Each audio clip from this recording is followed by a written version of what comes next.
Good morning, students.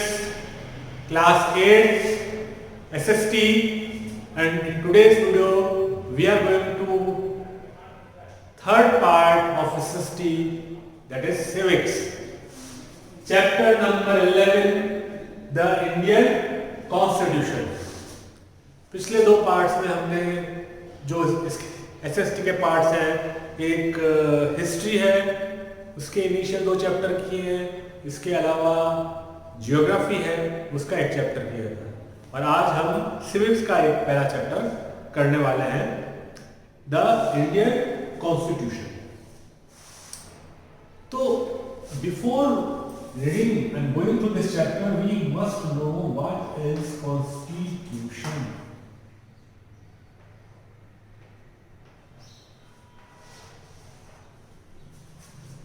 Constitution अपने आप में बहुत वास्ट टॉपिक है, सब्जेक्ट है सिविक्स के अंदर, और इसको बहुत ज़्यादा पढ़ा जाता है और अप्लाई होता है. इसके बिना कोई भी कंट्री रन नहीं कर सकती है. आपको इसकी इम्पोर्टेंस को समझना पड़ेगा और बहुत ही सिंसियरली इस चैप्टर को पढ़ना पड़ेगा. Very easy to understand but very difficult if you omit any point at any moment, right? तो ध्यान से मैं स्टार्ट करता हूं. तो सबसे पहले what is constitution? तो constitution is a set of rules. क्या है? set of rules.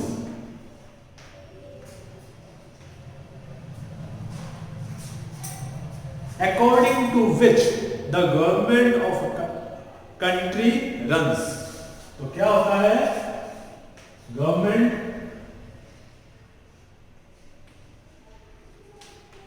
Of a country run. तो कोई भी गवर्नमेंट है किसी भी कंट्री की, वो कैसे चलती है या चलती है, वो उसके कॉन्स्टिट्यूशन पे डिपेंड करती है, और वो सेट ऑफ रूल्स. अगर कोई रूल नहीं होगा तो कहीं पे भी कोई भी चीज प्रॉपरली नहीं होगी, डिसिप्लिन्ड वे में नहीं होगी. तो you must understand at any institute there must be a code of conduct, a code of rules, a set of rules, और उन सेट ऑफ रूल्स में ही सारा का सारा इंस्टीट्यूशन जो होते हैं, जितने भी इंस्टीट्यूशन हैं, वो काम करते हैं. इसी तरह इंडिया अपने आप में बहुत बड़ी कंट्री है, उसको बिना किसी रूल के अगर हम चलाएंगे तो वो नहीं चल सकती.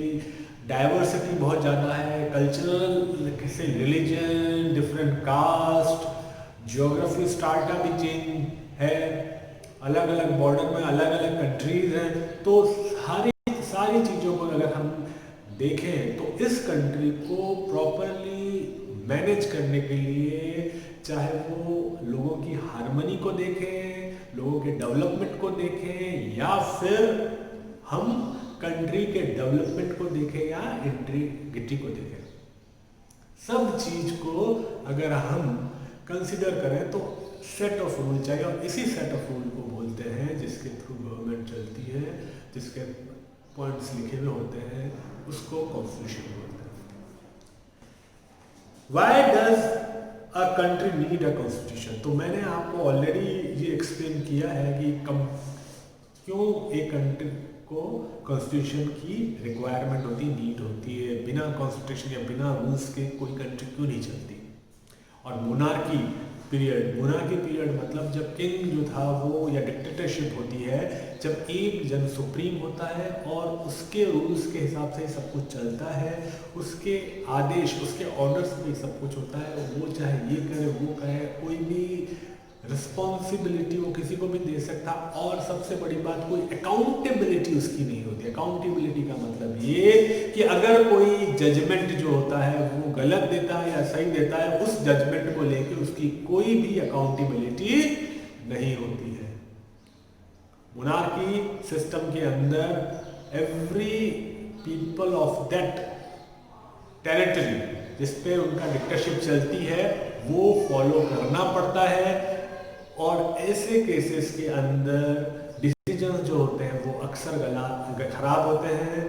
हिस्ट्री जो है वो विटनेस किया है, सबसे बड़ा डिक्टेटर जो जिन्होंने फर्स्ट वर्ल्ड वार और second world war, specially second world war के पीछे थे जर्मनी के हिटलर, वो भी डिक्टेटर ही थे। तो तब प्रॉपरली कॉन्स्टिट्यूशन वहाँ पे नहीं प्रिवेल करते हुआ था, जिसकी वजह से डिक्टेटरशिप हुई थी। और भी बहुत सारी कंट्रीज हैं अभी भी जहाँ पे अचानक से जो है वो स्ट्रॉन्ग कॉन्स्टिट्यूशन नहीं होने की वजह से वहाँ पे प्रॉब्लम्स डेवलप हो जाती है, और उसमें सबसे ज़्यादा सफ़र करते हैं उस कंट्री के लोग, और इसके अलावा डायरेक्टली और इनडायरेक्टली जो है वो neighbouring countries as well as whole world. यहाँ पे बुक में आपको और मेंशन कर रखा है अच्छे से, इसको भी आपको पढ़ना है। Constitution help to serve the set of rules and principle that all persons in the country can agree upon as the basis of which they want a country to be governed। सबसे बड़ी बात ये है कि ऐसा set of rule होना चाहिए जिसमें कंट्री में रहने वाले सारे लोग एग्री करते हो। आज चाहे वो गवर्नमेंट का डिसीजन हो, हमारी गवर्नमेंट रन कर रही है सेंटर के अंदर, स्टेट में राजस्थान गवर्नमेंट में दूसरी गवर्नमेंट रन कर रही है, हर स्टेट में साउथ के स्टेट्स में अलग अलग गवर्नमेंट रन कर रही है। हम अपनी गवर्नमेंट से चाहे तो उनके डिसीजन से खुश हो सकते हैं, चाहे तो हम उनके डिसीजन से अनहैप्पी हो सकते हैं, हम उनको चैलेंज भी कर सकते हैं, लेकिन हम सारे किस चीज़ से, एक चीज़ से एग्री करते हैं, और वो चीज़ है कॉन्स्टिट्यूशन से। तो ये है, और जितने भी डिसीजन होंगे वो that should be justified on the basis of constitution। अब इसके अंदर एग्जाम्पल दे रखा है, वो दे रखा है नेपाल का। तो नेपाल में मोनार्की पीरियड था, और मोनार्की पीरियड के बाद में वहाँ के लोगों ने जो है वो आंदोलन किया, स्ट्राइक की, और अल्टीमेटली मोनार्की पीरियड का जो ड्राफ्ट था उसको चेंज करना पड़ा, और वहाँ पे डेमोक्रेसी प्रिवेल हुई। अब डेमोक्रेसी प्रिवेल होने के बाद में वहाँ पे कॉन्स्टिट्यूशन भी चेंज किया गया, और चेंज करने के बाद में वहाँ के लोग जो है अब वहाँ पे डेमोक्रेटिक कंट्री है Nepal. The people of Nepal fought for democratic government for many years, so the old constitution does not reflect the ideals of people. The new constitution will be changed rules of old constitution in order to bring the new society with the new ideas। अब देखिए democracy क्या है। Democracy जो we are country living in a country where democracy is. Democracy का मतलब ये होता है कि यहाँ पे पीपल द्वारा जो यहाँ के जो लोग हैं वही अपने बीच में से एक जो है वो नॉमिनेट करते हैं हर एरिया से, वो भी जो है अपने यहाँ पे फेडरल सिस्टम है, तो ये पूरा का पूरा डिस्ट्रीब्यूट किया गया है हर पार्ट को हर एरिया वाइज से, ताकि पूरा प्रॉपर डेवलप हो। अभी मैं फेडरलिज्म जो है इसके अंदर है आपके पेज नंबर 152 पे, तो मैं आपको इससे एक्सप्लेन करने वाला हूँ। अभी मैं आपको सिर्फ ये बता देता हूँ कि इन्होंने डेमोक्रेसी की जहाँ पे अडल्ट सिटीजन जो है वो पार्टिसिपेट कर सकता है, वो वोट कास्ट करके जो है अपना जो लीडर जो है वो अपॉइंट करते हैं, जो वहाँ की पार्लियामेंट में जाते हैं, और इसके अलावा वो रिस्पॉन्सिबल होगा वहाँ के लोगों के लिए, जिस भी कंट्री के लिए वो काम कर रहा है, जिस भी एरिया से वो वहाँ के लोगों से इलेक्ट किया है उन्होंने, और in case he is not doing his responsibility properly, तो जब नेक्स्ट इलेक्शन जब भी होंगे, the voters the citizens have right to change him और her by other candidate, suitable candidate. और सबसे बड़ी बात है वो कैंडिडेट उनके बीच में से ही होता है, और ये है। अगर मैं हिंदी में कोट करूं तो बड़ा आसान है, by the people, for the people, from Umang the people. जनता का, जनता के लिए और जनता द्वारा चुनी गई गवर्नमेंट जो होती है उसको डेमोक्रेसी बोलते हैं, और हिंदी में इसका नाम है जनतंत्र। ओके, अब बात करते हैं we need a constitution because, हम कॉन्स्टिट्यूशन हमको क्यों चाहिए उसको भी पॉइंट वाइज एक्सप्लेन किया है ताकि आपको और क्लियर पिक्चर हो जाए। पेज नंबर 152 के लास्ट पैरा के अंदर इट टेल्स अस फंडामेंटल जो nature of a society. Quick society जो है वो सोसाइटी का नेचर कैसा होना चाहिए, क्या वो वायलेंस बेस होना चाहिए, क्या वो इंक्लाइन होना चाहिए एक साइड के लोगों के लिए, नहीं तो क्या है, सोविनियर होना चाहिए, सोशलिस्ट होना चाहिए, सेकुलर होना चाहिए, डेमोक्रेटिक होना चाहिए और रिपब्लिक होना चाहिए। ऐसी स्टेट होनी चाहिए सोसाइटी। अब ये सारे वर्ड्स हैं, ये आने वाले हैं इस चैप्टर के अंदर हम पढ़ेंगे, अभी डिस्क्राइब करेंगे तो बाद में जो है वो टाइम कंज्यूमिंग हो जाएगा, इसलिए मैं एक बार ही जब आएगा तब डिस्क्राइब करूंगा इन सबको। अल्टीमेटली क्या है कि सोसाइटी का ओवरऑल डेवलपमेंट को कंसीडर करने के हिसाब से जो है वो कॉन्स्टिट्यूशन बनता है। It defines the nature of countries political system and India is a federal country which with a parliamentary form of government where the, अब ये where the people elect their representative, ये आपको पता है फेडरल सिस्टम है, और यहाँ पे लोग, अब फेडरल सिस्टम क्या है, ये पेज नंबर 152 में फेडरलिज्म मैं बता देता हूँ आपको अभी। It refers to the government of a country where it is more than one level. अब कंट्री का एक लेवल नहीं है, मोर देन वन लेवल है। यहाँ पे आपको दे रखा है और पावर जो है वो डिस्ट्रीब्यूट होती है। पहला है यूनियन गवर्नमेंट, तो यूनियन गवर्नमेंट,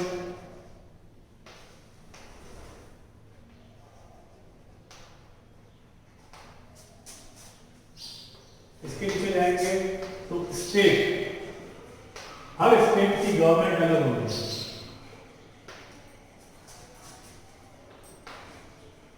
स्टेट गवर्नमेंट, अब यूनियन गवर्नमेंट कोई सेंटर में मोदी गवर्नमेंट है, इसके बाद में स्टेट गवर्नमेंट, अगर हम राजस्थान की बात करें तो गहलोत गवर्नमेंट है इस बार, मतलब यहाँ पे बीजेपी है सेंटर में, स्टेट में कांग्रेस है, और ये it is the beauty of a democracy कि कोई हम जैसे जो लोग हैं कॉमन आदमी, हम किसी को भी अपने फेवर का जो कैंडिडेट होगा जो हमको लगता है सही है, without taking advice and opinion of others, हमको इंडिपेंडेंटली फील होता है कि ही इज डूइंग राइट और she is doing right for rightful thing for us, we can vote to him और हर।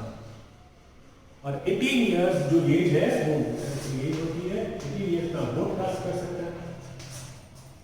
तो स्टेट गवर्नमेंट के बाद में नीचे आता है फर्दर तो लोकल गवर्नमेंट, और लोकल गवर्नमेंट के बाद में एमपी, इसमें एमपी आ जाएगा, एमएलए आ जाएंगे लोकल गवर्नमेंट के अंदर। स्टेट गवर्नमेंट तो हर स्टेट को डिस्ट्रिक्ट में तो लोकल हो गया। इसके बाद में आपका अर्बन एडमिनिस्ट्रेशन,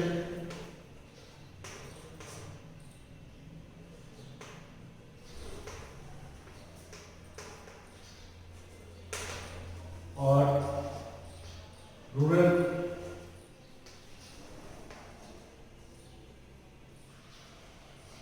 देखिए India is a vast country, India is a vast country. अब एक जो लोकल गवर्नमेंट में आता है, जैसे हम बाड़मेर की बात कर रहे हैं तो बाड़मेर अपने आप में बहुत बड़ा है, तो अर्बन मतलब शहरी एरिया, ये सारा अर्बन में आ गया, सारे वार्ड्स वगैरह आ गए। इसके बाद में लोग रूरल एरिया, अब गांव है, खवास है, बायतू है, ये सारे जो गांव है इस तरफ, तो वो सारे लोग रूरल एडमिनिस्ट्रेशन में आएंगे ताकि हर चीज इसके बाद में municipal corporation,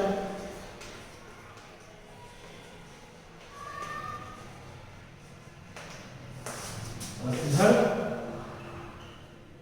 panchayat, district panchayat.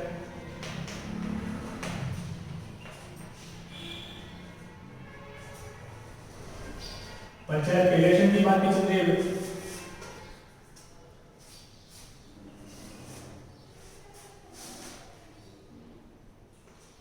फिर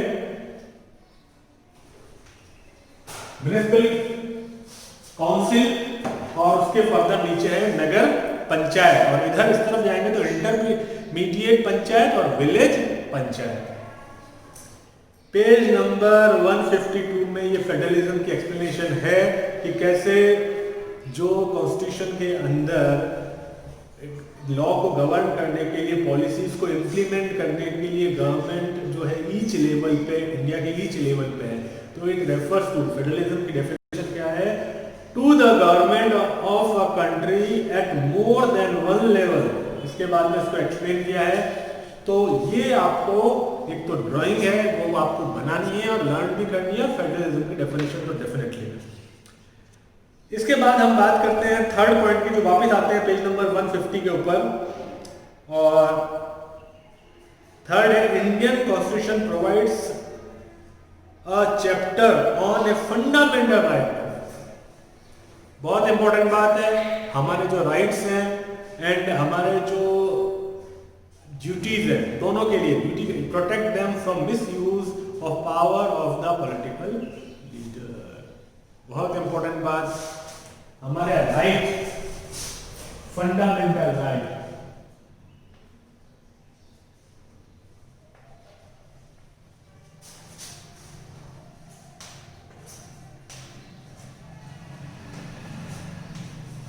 ये बहुत इंपॉर्टेंट है।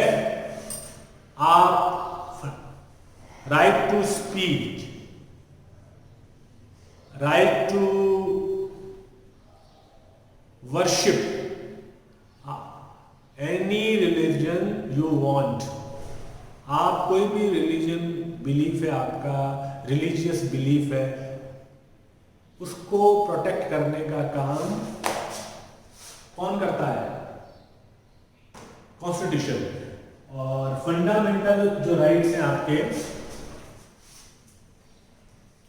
आपके जो फंडामेंटल राइट्स है, जिसकी वजह से आप किसी भी कंट्री को लिबर्टी, ऑटोनोमस आप फील करते हैं, आप फ्रीडम का एहसास होता है, वो सारे राइट्स आपको जो है वो एक कंट्री में तो मिलता है, लेकिन वो प्रॉपरली जो लीडर हैं या पावरफुल लोग हैं जो कहीं आपको एक्सप्लॉइट नहीं कर रहे हैं, तो उसके लिए कॉन्स्टिट्यूशन में प्रोविज़न है। और आप कभी भी आपका स्टेट गवर्नमेंट या सेंट्रल गवर्नमेंट इस तरह का एक्शन लेती है जो आपके फंडामेंटल राइट्स के साथ में जो उसको चैलेंज करता है, तो आप हमारे यहाँ पे जो एक ऑटोनमस बॉडी है जुडिशरी, उसमें अगर आप अपना एप्लीकेशन देते हैं, आप अपने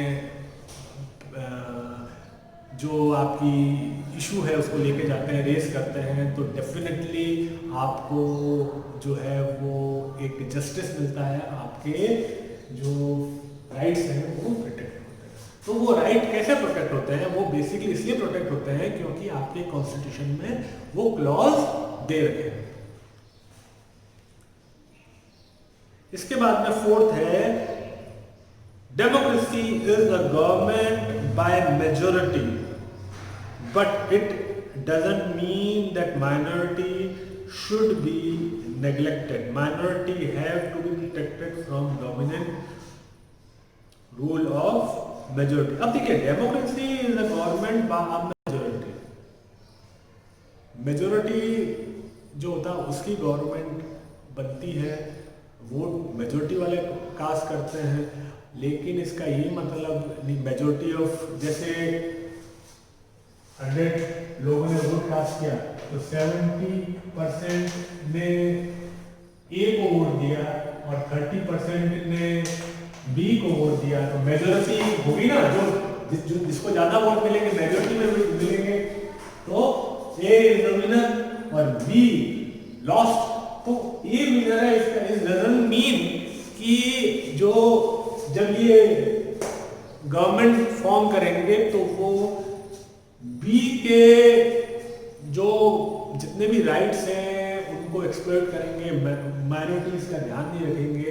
अगर हम केवल अभी बात कर रहे हैं इस बेसिस के ऊपर, तो वो राइट्स भी प्रोटेक्ट करेंगे। इसके अलावा जो अलग अलग रिलीजन के हिसाब से भी माइनॉरिटी है और मेजॉरिटी है, तो उसमें भी जहाँ पे जो माइनॉरिटी में उनके जो जितने भी राइट्स हैं उनका भी ध्यान जो है और प्रोटेक्शन कॉन्स्टिट्यूशन रखती है। ये क्लॉजेस कॉन्स्टिट्यूशन में है और इसीलिए ओवरऑल किसी भी कंट्री के रहने वाले सिटीजन्स का डेवलपमेंट होता है और कंट्री का भी डेवलपमेंट होता है। तो इसके लिए कॉन्स्टिट्यूशन जरूरी है और ये कॉन्स्टिट्यूशन सारे इन पॉइंट्स का ध्यान रखता है। चलिए अब ऐसा है कि अब बात करते हैं, इसमें ये लिखा हुआ है कि थोड़ा सा डिस्कस किया पेज नंबर 151 के अंदर कि इंडिया को इंडिपेंडेंस तो मिल गया after a long struggle of British rule और leaders of national movement had imagined the kind of government to be formed independent India where everybody enjoy equal right. हमने अंग्रेजों को हटाया, बहुत बड़ा आंदोलन किया, सबने उस टाइम के लोगों ने सैक्रिफाइसेस किए, हर किसी का अलग अलग अप्रोच था। अल्टीमेटली जो है we got independent on 15 August 1947। Meanwhile the constitution जो असेंबली है, क्योंकि जब लग गया था कि अब इंडिया को इंडिपेंडेंस मिलना है, the way Indian movement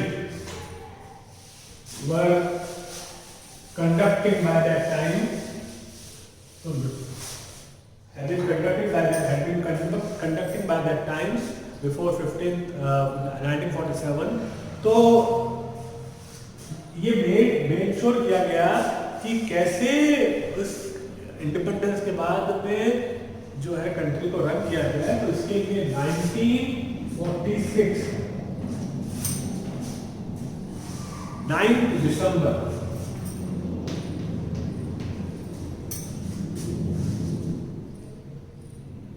constitution assembly form की गई 1946 फर्स्ट मीटिंग। और इसकी फर्स्ट मीटिंग जो हुई 1946 को फॉर्म की गई, इसकी फर्स्ट मीटिंग जो हुई ये हेल्ड हुई और इसके जो प्रोविंशियल प्रेसिडेंट कौन थे? Doctor Sachchidananda Sinha. On 11 December 1946, Dr. Rajendra Prasad was elected as the President of Constitution Assembly. कौन? Doctor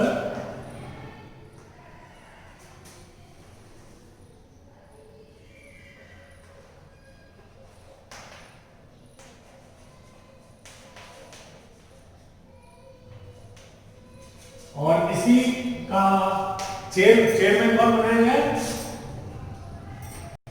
president. और चेयरमैन बनाया डॉक्टर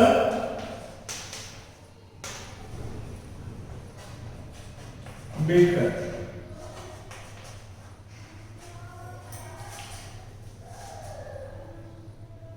किसके? Drafting committee.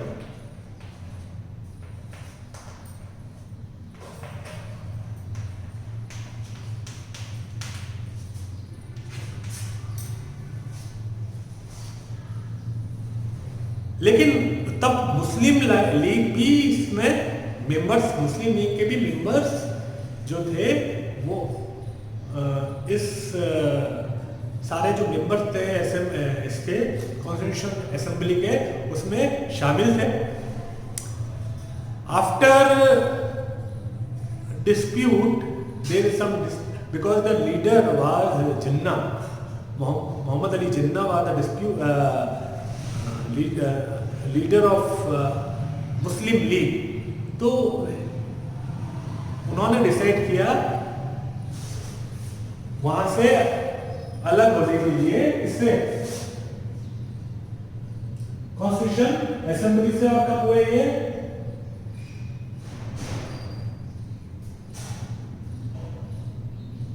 16 July 1947 as he want separate nation Pakistan, और उसके लिए वो अलग से एक असेंबली कॉन्स्टिट्यूशन असेंबली बनाना चाहते थे। The constitution assembly of India had 299 members. कितने मेंबर्स थे? 299। और कितना टाइम लगा कॉन्स्टिट्यूशन में? 2 years 11 months and 18 days to complete the constitution, and was passed on 26 November 1940।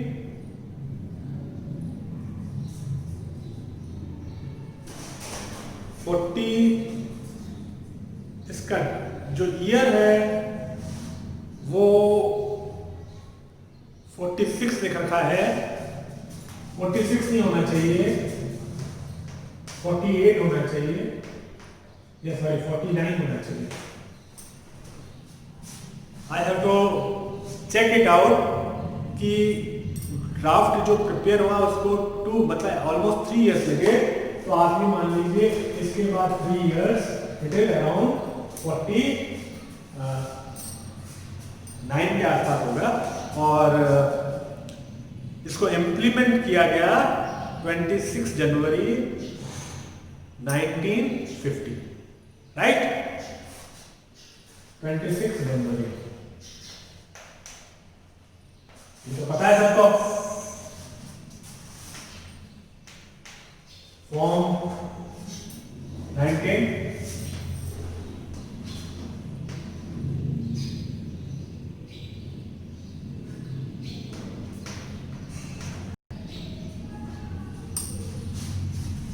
11 December।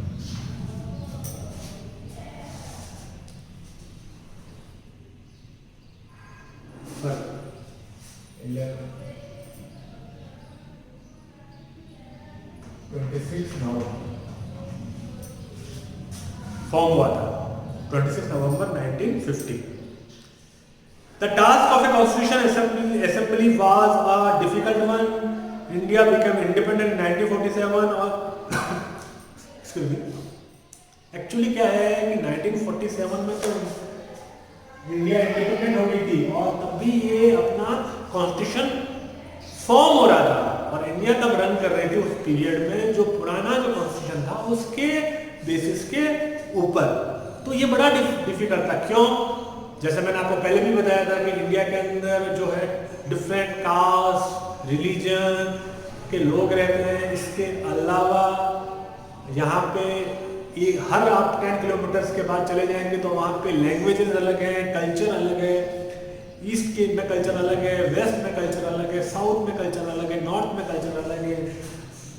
तो such diversity, cultural diversity, to there are different kind of people with a different जो है वो set of mind. अब set of mind जो चीज़ है वो तो ज़्यादा मुश्किल वाली बात नहीं होती, लेकिन ये जो कल्चरल डाइवर्सिटी से लेके और जो रिलीजन का और कास्ट का जो रहता है उसको मैनेज करना, मेंटेन करना, और उसके हिसाब से ताकि सारे के सारे जितने भी सिटीजन होंगे उनका जो है इंटरेस्ट, उनके राइट्स प्रोटेक्टेड रहे, ऐसा कॉन्स्टिट्यूशन तैयार करना बहुत चैलेंजिंग था। और हमारा कॉन्स्टिट्यूशन जब बना था उसके बाद से अब जो है वो बहुत सारे अमेंडमेंट हुए, लेकिन उसके बाद भी it was one of the unique and beautiful constitution, and that is the reason हमारा कंट्री जो है रेगुलरली प्रोग्रेस डेवलप कर रहा है। तो तब India is a land of diverse language, religious and caste. Everyone has given a due place in free India with a member of Constituent Assembly gives a visionary document and even after 60 years of full faith in the country. देखिए वो जो constitution बना था और आज भी हर citizen को किस पे ट्रस्ट है, हमारे कॉन्स्टिट्यूशन पे ट्रस्ट है, क्योंकि वो बिल्कुल फुल प्रूफ बना हुआ है। जैसे जैसे चेंजेस हो रहे हैं, although there are some amendment किया जाता है वो और बेटरमेंट के लिए। द इंडियन कॉन्स्टिट्यूशन की फीचर्स बाय द बिगिनिंग, तो अपने इंडियन कॉन्स्टिट्यूशन के की फीचर्स क्या हैं? By the beginning of 20th century the Indian national movement जो है वो British devoted first time under the British rule, they force to obey the rules, they had little role in our development to concern of Indian citizens. Colonial system था, convinced था Indian that free India should be a democratic in every should be given equally and participation.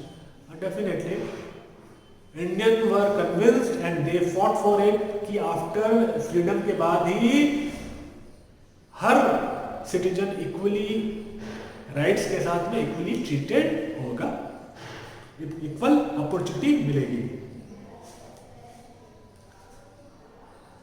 This was done not by a person but around a group of people become member of constitution assembly in 1946। ये आप discuss कर लिया अपन ने।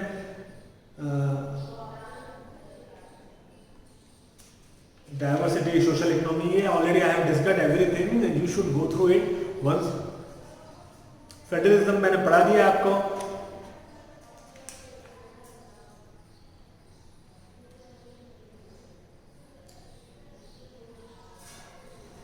Election में representative are accountable for the people and the election representative of government elected in called parliament.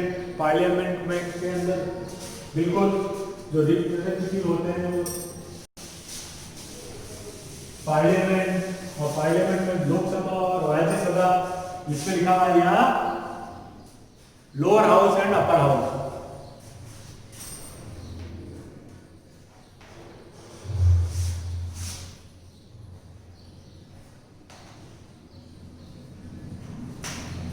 Elected representatives form a government in the center which is called parliament. In India there is two set of elected representatives. Elected देखिए दो है type. एक तो होता है जो आपके लोग जो होते हैं वो उनको इलेक्ट करते हैं, जहाँ हमारे इलेक्शन होते हैं और सेंटर में जो है यूनियन जो गवर्नमेंट फॉर्म होती है तो उसके लिए people will cast vote and वो फॉर्म होते हैं। वो कहाँ जाते हैं? वो is lower house, lower house या लोकसभा।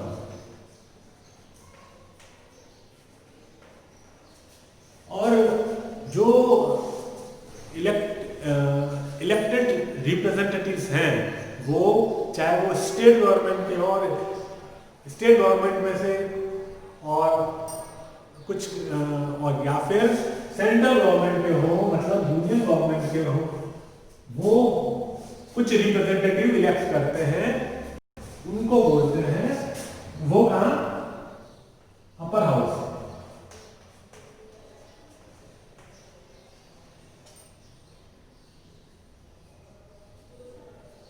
राज्यसभा।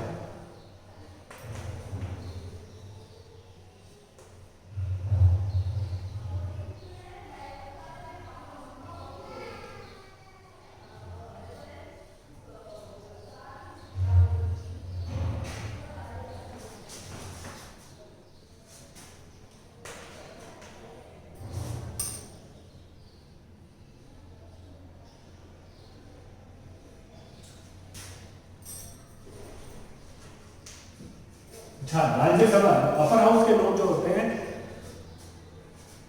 देखिए एक तो होता है एमएलए,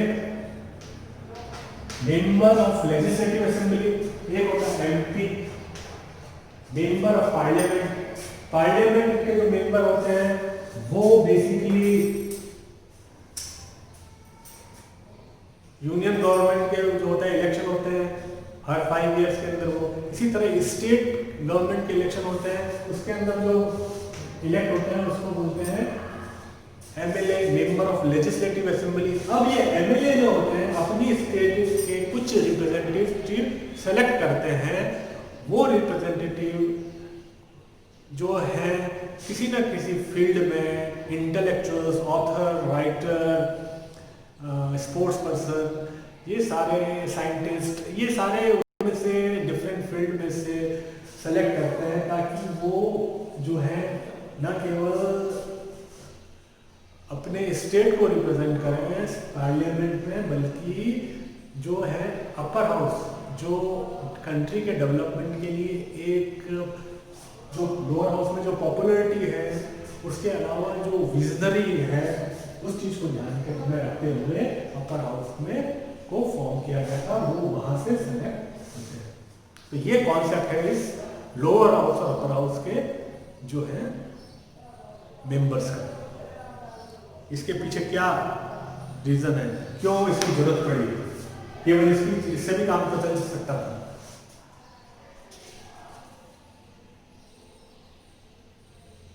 ये मैंने आपको एक्सप्लेन कर दिया है पार्लियामेंट्री फॉर्म ऑफ गवर्नमेंट के अंदर कि जो the different tyres of the government consist of a representative of the people. चलिए ये टॉपिक और इसके अलावा आगे के 2 टॉपिक मैं बाद में लूँगा। आज का वीडियो मैं यहीं पे रखता हूँ, नहीं तो वो थोड़ा सा ज़्यादा हो जाएगा। कल नेक्स्ट वीडियो में जब भी बनाएंगे तो बाकी बचा हुआ पोर्शन करेंगे। Thank you.